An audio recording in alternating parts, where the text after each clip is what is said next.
Today I'll be speaking on Philippine architecture and its role in stage in Philippine culture, expressing this idea of hybrid identities. As a context, this thesis really began as a reflection of my late father in his hometown of Ireland, and asking this age-old question of, what's the identity of this place, and how does the architecture somehow contribute or shape it as well. This was also me reflecting on the more urban parts of the Philippines, such as Manila, where they really adopted this Western attitude of wiping out neighborhoods, creating these intricate revitalization plans with skyscrapers and buildings.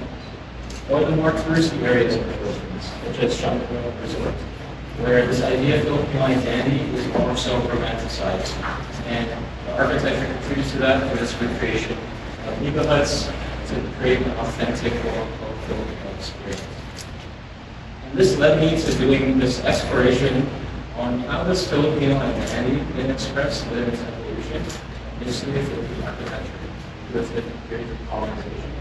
And more broadly speaking, how has architecture also spoken about this idea of regional identity with a more global architectural culture? So that led to theories such as political regionalism and transfer in the 20th century, thinking of how to resist globalization of modernism in architecture in its place. The use of tropical regionalism, theorized by David and also in the 20th century. But more 21st century, theories of formative regionalism by Margaret Allen, thinking more about how this architecture is not a definition of identity, and more of a data set for the cultural practices that speak more closely to the region of identity, or progressive regionalism that's capacity that thinks about how a building becomes regional over time as it grows with its own region.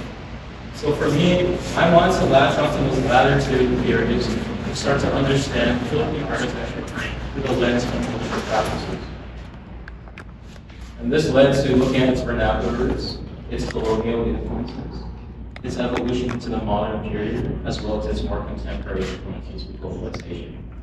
And at the end of my travels in the Philippines and at the end of this research, I kind of came to these conclusions that Philippine architecture, through cultural practices, is the understood through the practice of heritage, symbolism, hybridity, and procession.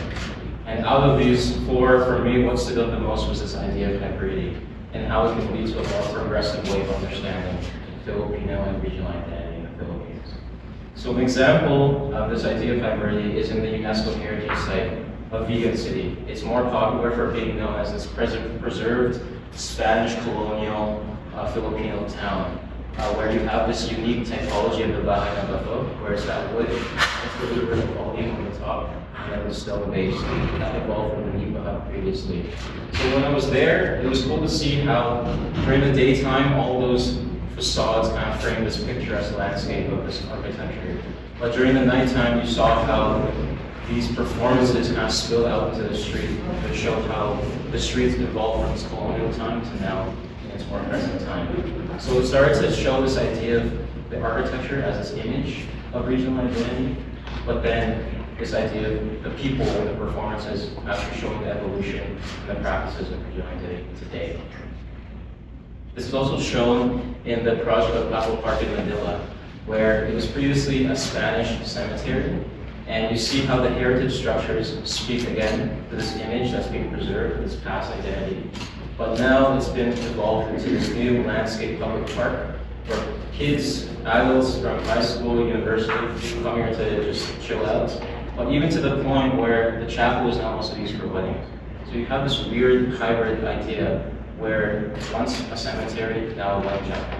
And my cousin here also got married there, so it's huge. This idea of hybridity also came about in my dad's hometown again, with a study of the houses there. I tried to find an architectural style there, I couldn't find one, but I could say that I found an architectural attitude where it speaks to this cultural practice where people are always leaving Lubang to either go to the city or go abroad. And they come back, they build these houses, and kind of hybridizing these things. So in moments where you might think, oh, I see a nipa hut because of the thatched roof, you discover that the walls are now of concrete. I think we see the Spanish colonial Bahay na Bato with the capisha windows, the roof is now metal, and the concrete base is now concrete instead of stone. So again, you see this idea of hybridity coming about in Long Island. But the more cool typology for me was the idea of the covered basketball courts. This is a big phenomenon in the Philippines. In neighborhoods, you always find this typology of a basketball court and then this pavilion roof covering above it. When you go to basketball courts here in Toronto, you might not always see that roof. And again, it's built very pragmatically. It allows for ventilation on the side, and the amount of material is very minimal. But what's really cool about this typology and how it speaks to hybridity is in its use. In Mubon, when I was there in the past 2 summers, I saw how on a more daily basis, it was used as a parking lot. So you see how the cars are parking under this roof structure. You also see the volleyball net structures being prepared for later on in the day. After school, it became a playground. Kids are using it for basketball and volleyball. In other parts, it was used for actual basketball events, where people across the island come to support their team. So it gets super congested, intense in that basketball court. And then during festival times, it transported to a stage where they do all these cultural and religious activities there. Kids are dancing, kind of contributing and participating in these regional practices. Seniors are also participating, who still show about their dance moves. And then at some point, it also becomes a huge dance hall where everyone's now invited to participate in these cultural practices. And this idea of the Philippine fiesta was huge in the research because it led to this new way of understanding identity. Rather than seeing architecture as the definition of identity, it's the cultural practices that can speak to it, and architecture takes on a secondary role. And it was largely influenced by the research I saw of Dr. Patrick Macedo, who is a professor and filmmaker at York University. And he was also doing research on this idea of identity formation, cultural production, but on a completely different discipline. In his hometown of Caligo, Aklan, with the Ethiopian Festival. And when I'm looking at his research with mine, it kind of reinforced this idea by Barbara Allen of performative realism, where architecture can be a film set for cultural production, where it's literally a backdrop for religious activities during festivals.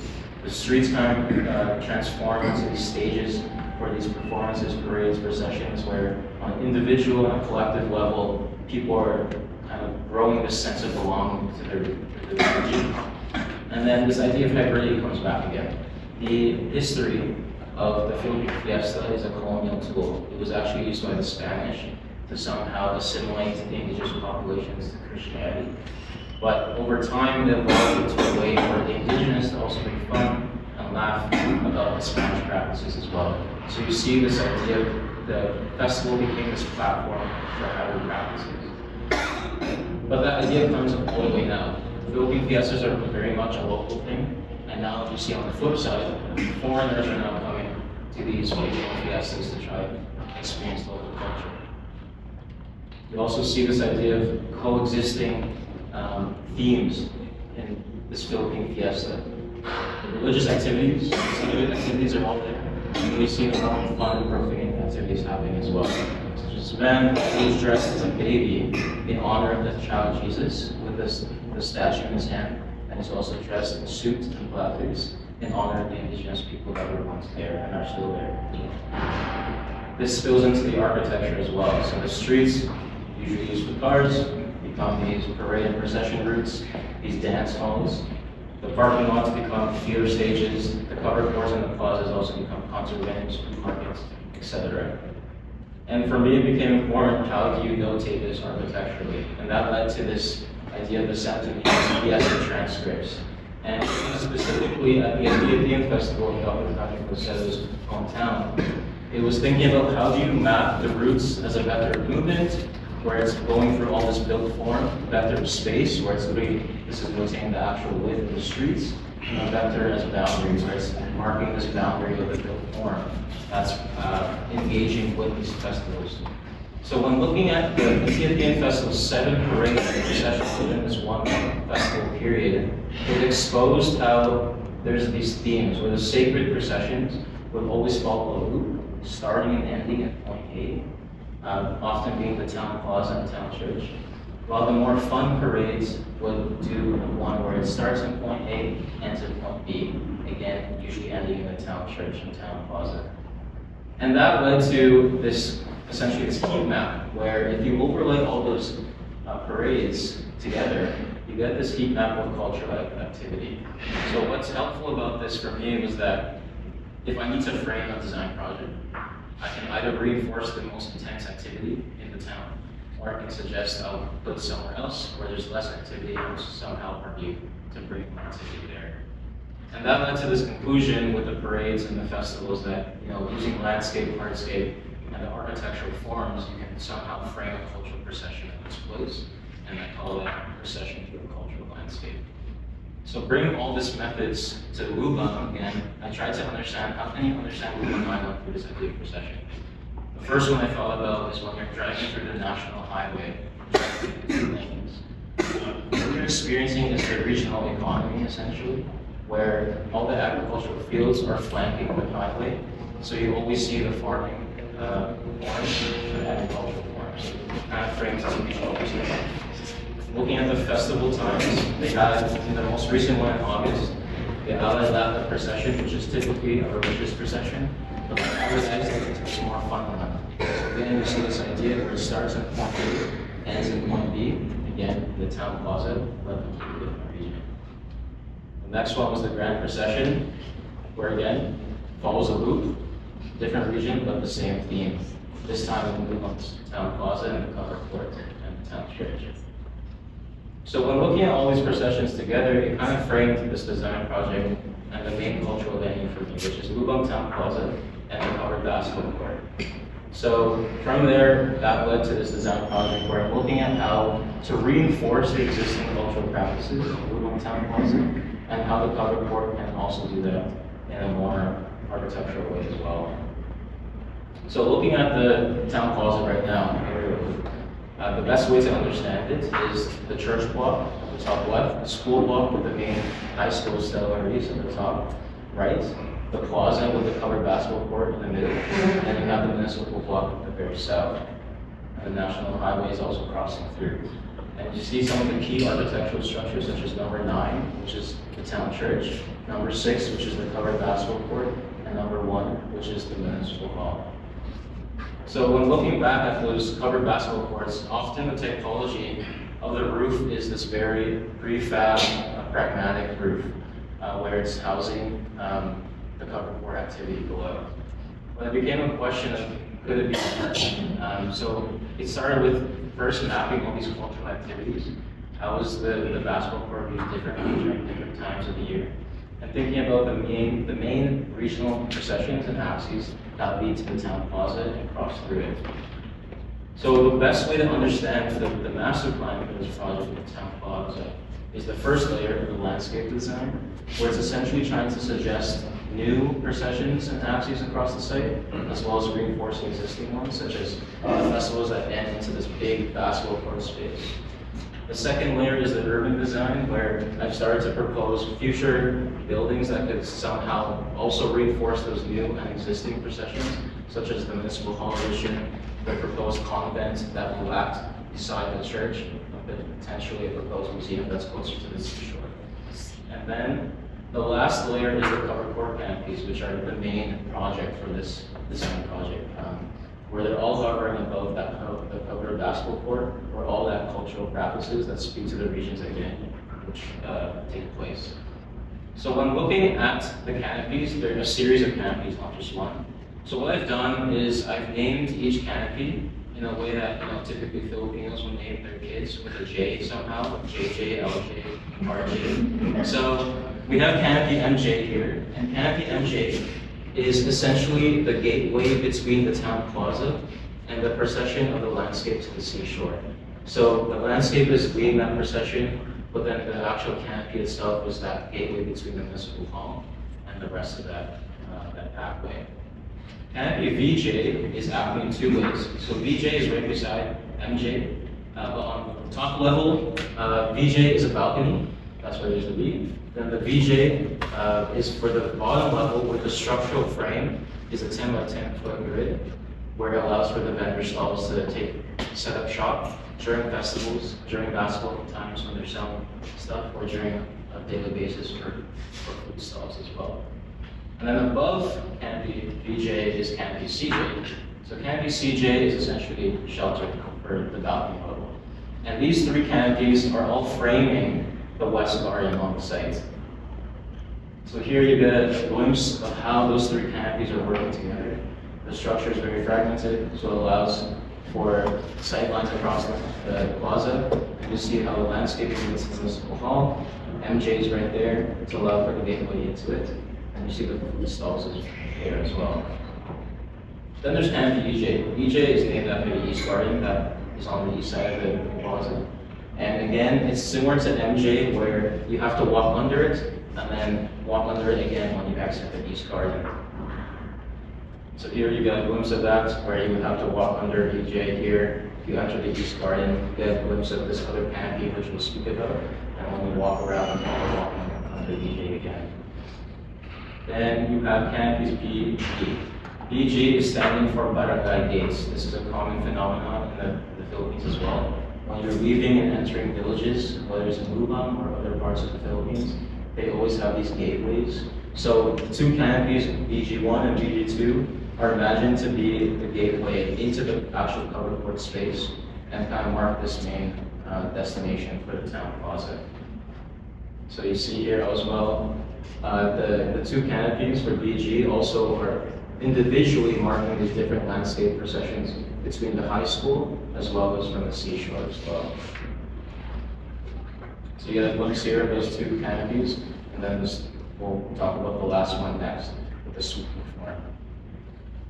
So the last canopy is canopy LJ. LJ is the main canopy for the basketball court, where it's that flowing, sweeping volume that covers across the entire plaza essentially, and kind of frames all of those cultural practices that will speak to the region's identity. So in terms of its actual design, as it's the main one, it has a skylight condition in the middle that allows for natural ventilation, and it's also filtering natural light below. So the way it works is that there's a skylight condition at the top, but then at the bottom, which you kind of get a glimpse of here and here, would be a trellis structure such as this, where these bamboo modules would be there to allow to filter the light, and then there would be these bamboo fixtures here to allow for light during nighttime. But the actual shape of it is also responding to the climate. So during rainy season, the shape of it it's imagined to allow for the rain water to all fall through to the columns at the very end, and from there drop into this body of water and redirect it all the way to the seashore. So tectonically, again, beyond the performative functions that speak to different ways of different cultural practices on the site, the construction is also imagined to differentiate them as well, to suggest how they're all their own canopies. So the more east and west ones are using the stick frame construction, then the main LJ canopy is this more space frame construction that's alien to the region. But expressively, when you're under it, you would essentially see all the exposed structure on the two ends, and then comes like a gradient of this wood volume that's just above you with the filter installed. So here you get a glimpse of how that would look. During different parts of the year, some church activities would take place in the basketball court, graduations take place in the basketball court. So you can imagine with this skylight condition, it really frames this procession. If someone's getting their diploma, doing a procession down to the stage, or whatever performance happens during the year. Then during festival times, it also frames this really cool space with all the filtered light and all the bamboo fixtures that come to kind of frame this space as well. Beyond their performative purposes, they're also, again, using this practice of symbolism. They're also a motif for what you see in the Lubang region. So beyond them being all these individual canopies that work on their individual basis, when you see them together, they're referencing the mountainscape and natural landscape that you see, where there's these bands of textures that you essentially see with the mountainscape than the agricultural landscape. So when you see the elevations or the form itself, which you can see here, the model, together they essentially are like an abstracted way of seeing the built landscape with the backdrop of the mountainscape beyond. So beyond the performative things that are speaking strictly to the region and the identity, the cultural premises, it thinks about how can the roof of the basketball court also speak to regional phenomena as well. So you see here where it's imagined that at certain points of the town plaza, you'd be able to see the backdrop of the mountainscape with the canopies all doing their own thing, but together referencing that mountainscape as well. So nearing the end, with this thesis, it really became exploration of Philippine architecture through cultural practices, with this practice of heritage, symbolism, hybridity, and procession.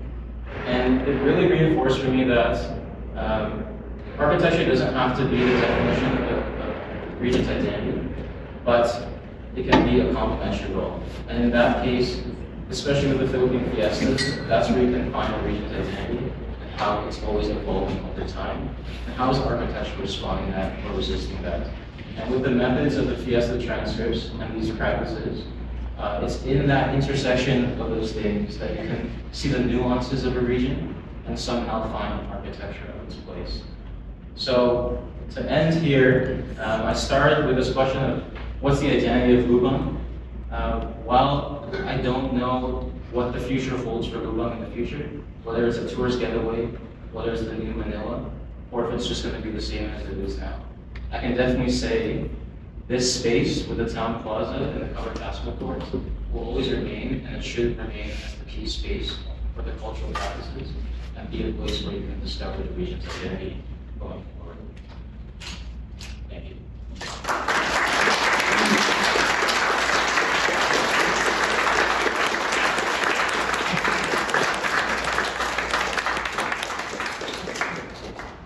Let's be an understanding.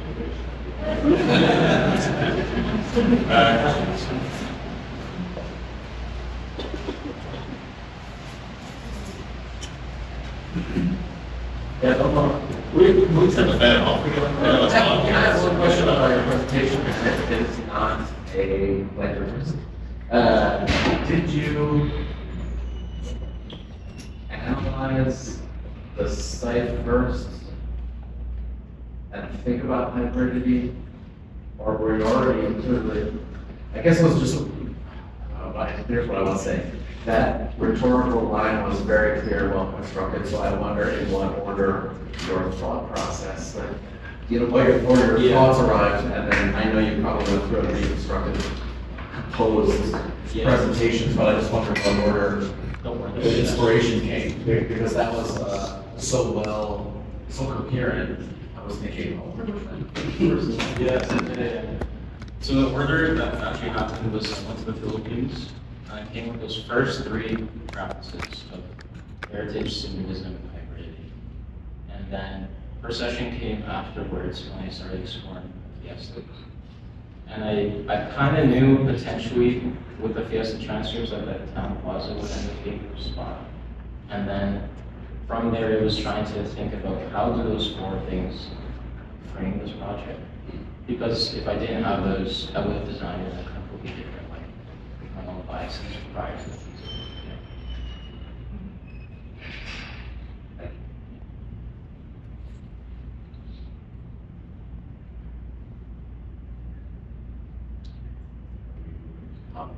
You can certainly do comments. You can pose a comment in the form of a question, or a question in the form of a comment. I guess I have a question about hybridity as I said, first of all, I think this was incredibly, I understand it.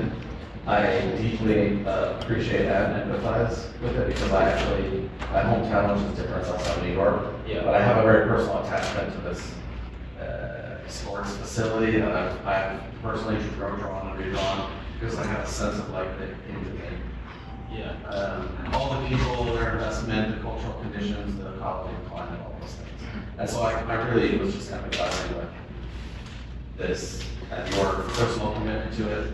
I'm also thinking about one thing that I'm not doing that you are doing is making a kind of proposal about hybridity that can, from this specific site, and influence maybe architecture beyond the specific site. Because it relates to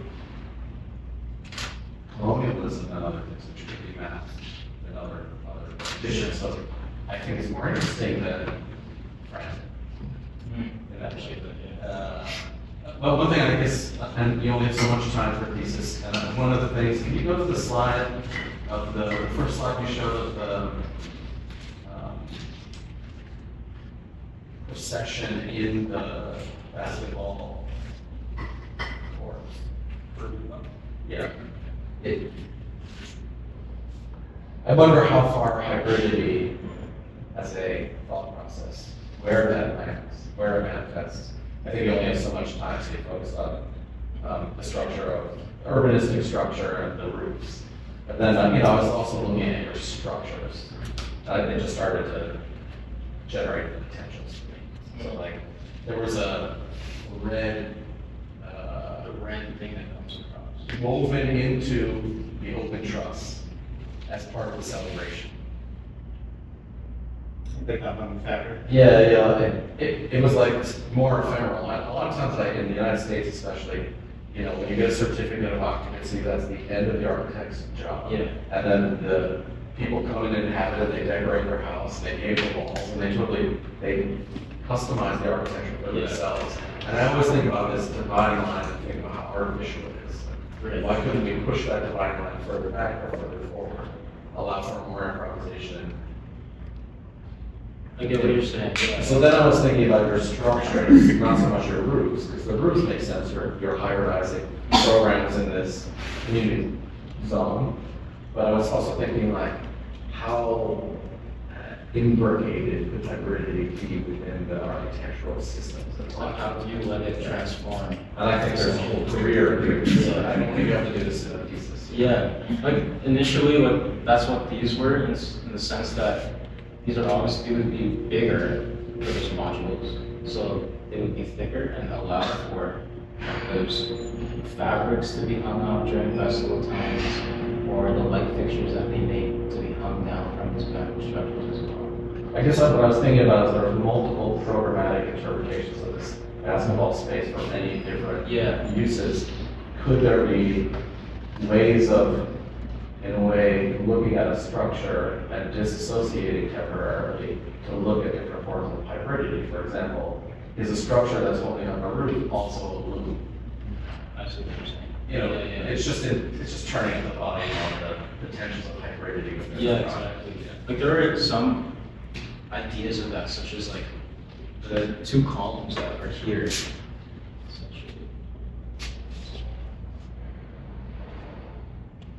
These two columns.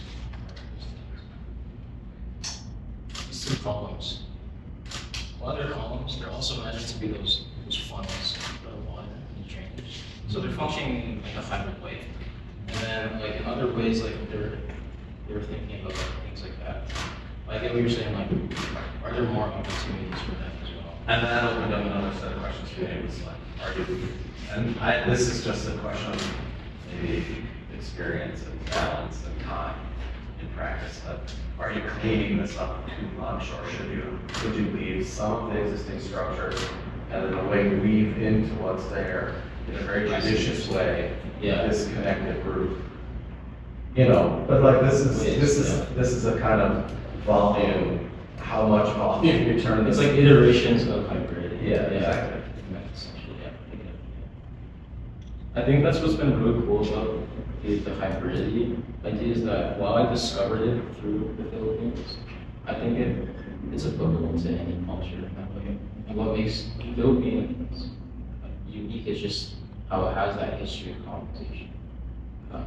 And that makes it different. But the idea of hybridity can be applied here in culture. Yeah. It's a good point. I mean, another way to kind of move that forward a bit would be to think about the maintenance of this thing, right? Yeah. Maintenance is something that we think not as the purview of architecture, but of course it's lifeblood of the structure once it's placed in the world. When some of these elements fall apart and then need to be replaced, do you think the construction system is allowing now for, this kind of grafting to occur perhaps in places where it was initially planned, so that the structure itself evolves, becomes hybrid and different outside of your. Kind of like the houses, essentially. Absolutely. They're definitely grafting with those houses, so it's a practice in the region for sure. It would ultimately have to happen, like, with all that wood, all that bamboo, it's gonna have to get maintained. So over time, we breed those differences of what's that's fine. And the activities do show up the demand, another transformation to have necessarily. Yes, exactly.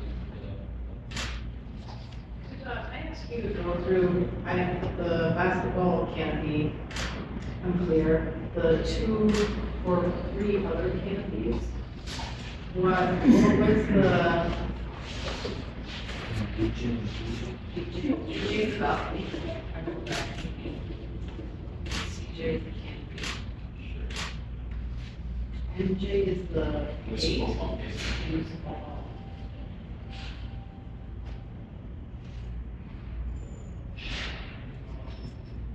Yeah, so MJ's the municipal hall gate, pretty much just a gate. PJ's the balcony and vendor stall as well. So on the bottom level, that structure of the 10 by 10 foot grid is like the size of a fabric tent that you might see at a festival, so it allows for that space. CJ is pretty much a cover or shelter. EJ is framing the east garden. Okay. Makes sense. Yeah. And the roof, the canopies are there for sun and for rain? Like for shade, sorry? and for- Yeah, yeah. And the materials of those roofs, are they all the same?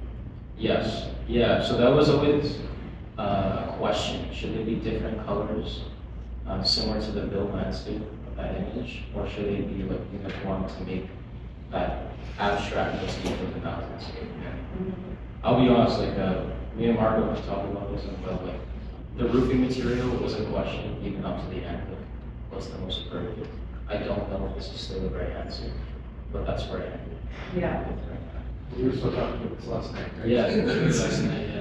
That's where that particular decision is still. And is it, all of the program that's held under those distinct canopies, is it a typically like a single kind of public, the kind of program of the single public square, and then the roofs are, kind of reconstructed around that typically single space? Yeah, yeah. Or is it a series of programs that have been kind of, come together and then the roofs come together as well? No, so those things usually happen all the time. Okay, so they're usually all together. Yeah, so they, like in the existing one, like, since it's a tighter space, it's not actual basketball court size like the NBA. So they will just squeeze in as much program. Like on one end, you have like, tables with all the food, and then you're sitting, chairs and tables in the middle. Then when it's the dance time, like they'll just do everything else. So what I tried to do is extend the court to the NBA size, so there's more room, but even extend it so that the program has more breathing room. You're saying the NBA player. They want to. That's a pretty good question. How often do you think, or perhaps you know the answer, like, how often does it split out? How much, spill? Like, is this really the boundary of activity, or is it coming into the streets and is it more efficient than? Yeah, I'd say it's like somewhat similar, like, it would spill out along the edge here. Just because like people want to be in the space. Like I imagine if there's more space, it would spill out a bit more. But it's just the condition where, when I was there in 2023, it rained during one of the festival days, so everyone just congregated under the shelter. But if it wasn't raining, they were spilling out. One of the things that's come up today, of course, you're trying to cram a year's work in 20 minutes.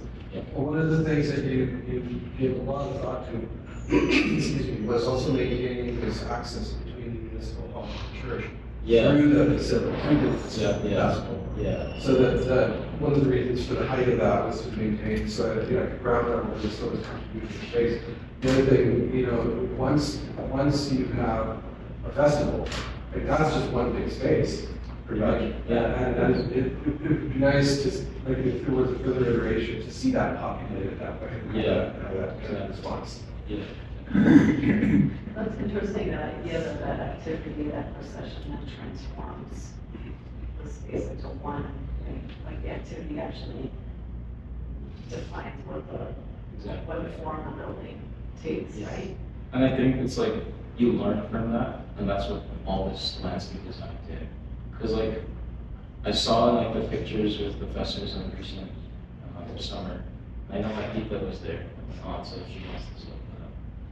they're spilling from the church all the way to the plaza and using it all. So even like this whole landscape here was like a maple here. Like it's suggesting that like the ground will all be level, but the paving rate is the same, so that you understand that during a certain time of the year, the courthouse always going to spill over the church. It will sometimes spill over the high school hall as well. So that ground was not necessarily contained, or the background finish wasn't necessarily contained. Like, In other words, yeah, majority of it is, but not entirely. the gate coming from the municipal hall,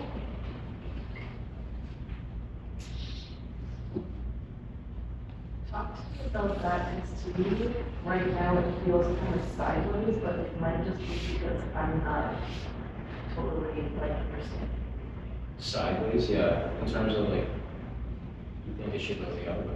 Well, I don't know which way it should go, but, there's something about it that feels like you're passing, that the direction is in the opposite, that is perpendicular to actually the procession. Yeah, so like, it's two ways, again, like this idea of hybridity, like, you're passing through here, but then there's also this path here, so you would walk under it if you were walking through the West Garden towards there. So I'm allowing them to just pass through as well. And then like the width of it, while it's not exact, like I'm trying to keep them parallel with things. So, I mean, this is one point, and like, you know, if it's helpful, but I feel like sometimes the axis of those things suggests a sort of,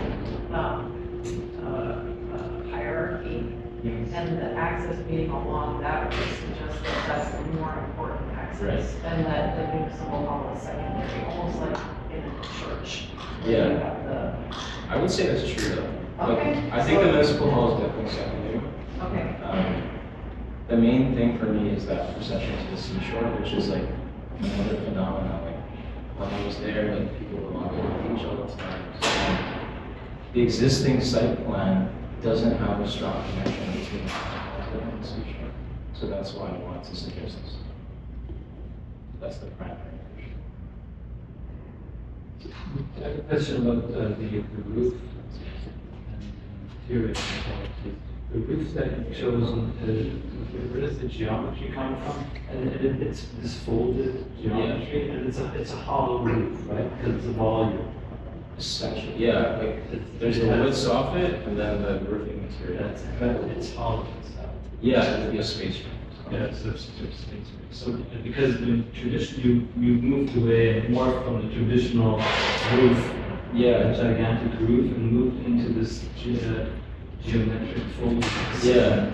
So the form, I mentioned it briefly, is like it's inspired by the mountain. That's the mountainscape. Oh, the That's mountains. specific to the region.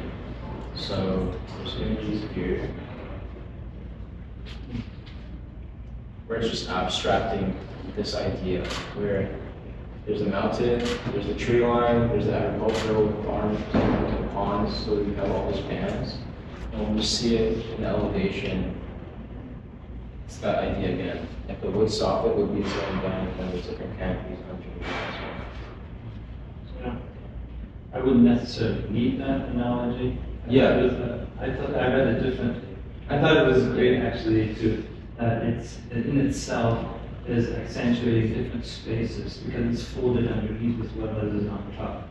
So that movement, and it brings you lower and allows you still to have a kind of slope implication of the Yeah. traditional roof. So it's a further development in a contemporary way.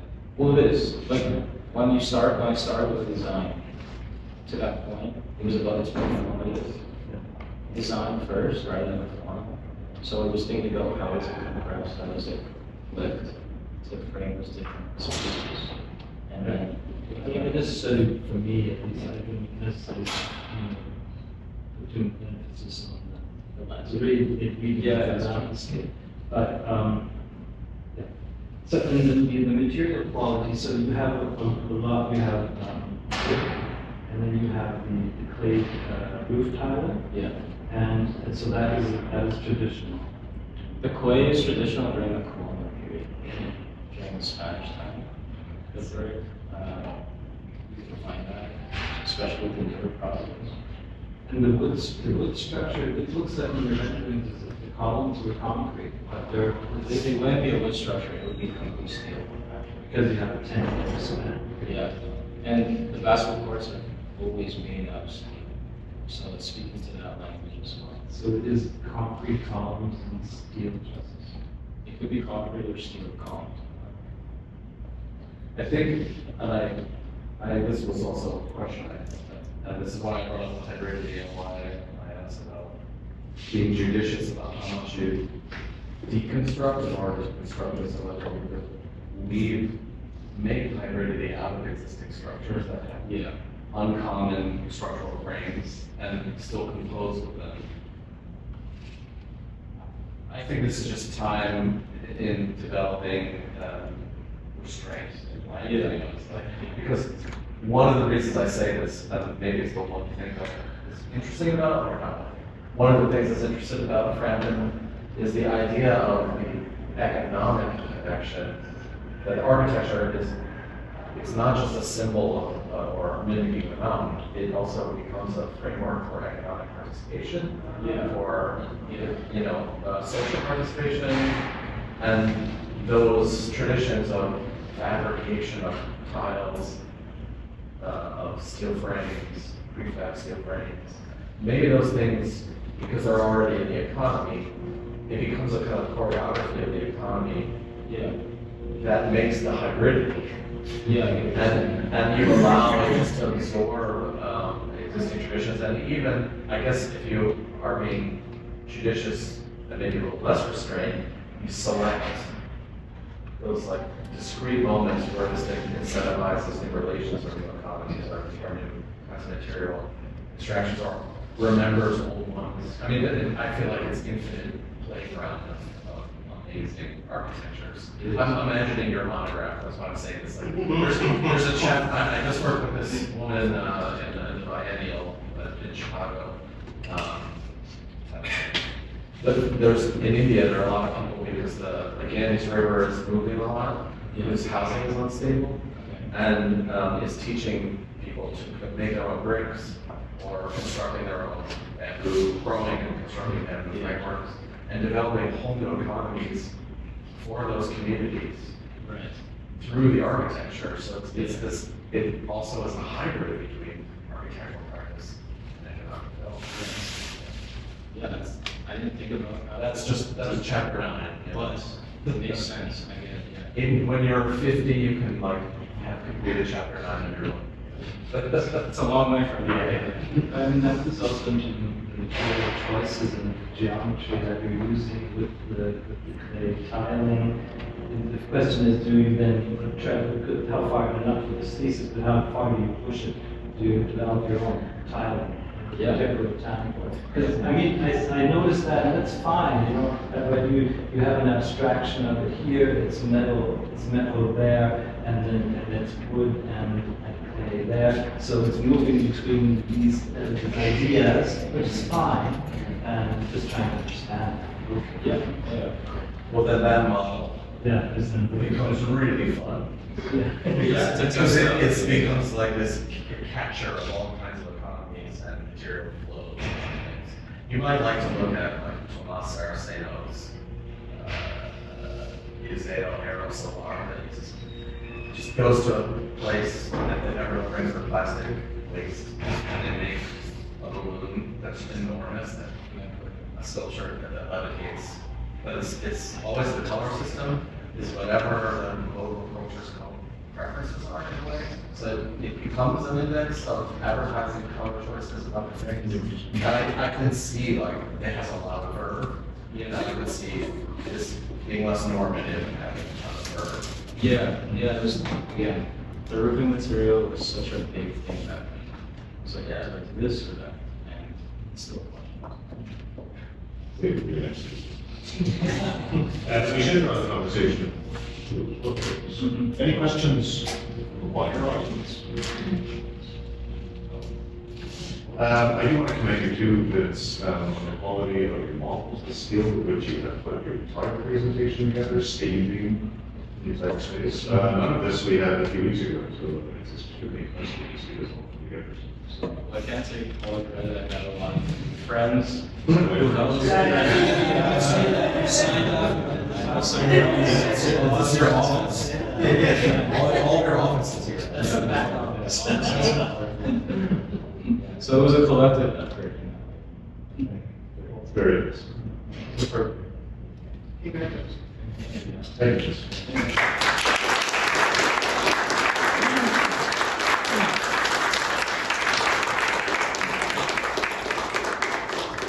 So that's it for today. We hope we see you all tomorrow again too. And all the other, we have 6 or 7 more presentations tomorrow.